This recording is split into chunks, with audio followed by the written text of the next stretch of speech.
क्या तहरीक इंसाफ ने अदलिया से उम्मीदें तोड़ दी? सलमान अकरम राजा का पेशावर में वो बयान जिसने सियासी हलकों में हलचल मचा दी। सुहेल अफरीदी के साथ सिंध में सिर्फ रियायत की गई, इस जुमले के पीछे क्या राज छुपा है और महमूद खान अचकजई को कौन सा बड़ा ओहदा मिलने जा रहा है? मुल्क की डूबती मईशत और बंद होती फैक्ट्रियों पर पीटीआई का अगला लाहेहामल क्या होगा?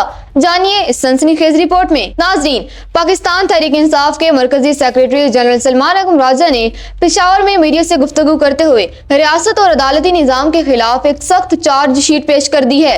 उन्होंने दो टोक अल्फाज में कहा है कि अदालतों से अब हमें कोई तवक्का नहीं रही, लेकिन उसके बावजूद कानूनी जदोजहद जारी रखी जाएगी। सलमान अकरम राजा ने सिंध में होने वाली हालिया सियासी हलचल पर तबसरा करते हुए कहा कि सुहेल अफरीदी के साथ वहां 2 दिन रियायत की गई। उनका कहना था कि अवाम ने सुहेल अफरीदी के साथ जिस मोहब्बत का इजहार किया वो साबित करता है कि अवाम अब अपना मुकदमा खुद लड़ने के लिए तैयार हैं। एक बड़ी सियासी पेशगोई करते हुए सलमान अकरम राजा ने इंकशाफ किया कि बहुत जल्द महमूद खान अचकजई कौमी असम्बली में अपोजिशन लीडर होंगे।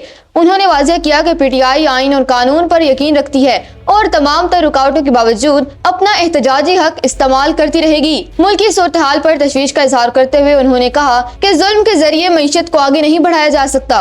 गुज़िश्ता चंद बरसों में मुल्क की बेशुमार फैक्ट्रियां बंद हो चुकी हैं क्योंकि मुल्क को सही सिमत में नहीं ले जाया जा रहा। उनका कहना था कि तमाम रास्ते बंद कर दिए गए हैं, इसलिए अब हम अपना मुकदमा मजबूरन अवाम की अदालत में रख रहे हैं। सलमान अकरम राजा ने मुक्तदर हलकों को मशवरा दिया कि होशमंदी से काम लें और मुल्क के हकीकी नुमाइंदों के साथ बैठकर बात करें। उन्होंने खबरदार किया कि मुल्क में अमन का दारोमदार अब मुकम्मल तौर पर हुकूमत के अगले कदम पर है। सलमान अकरम राजा के इस बयान के बाद अब देखना ये है कि हुकूमत महमूद खान अचकजई की बतौर अपोजिशन लीडर नामजदगी पर क्या रद्द अमल देती है।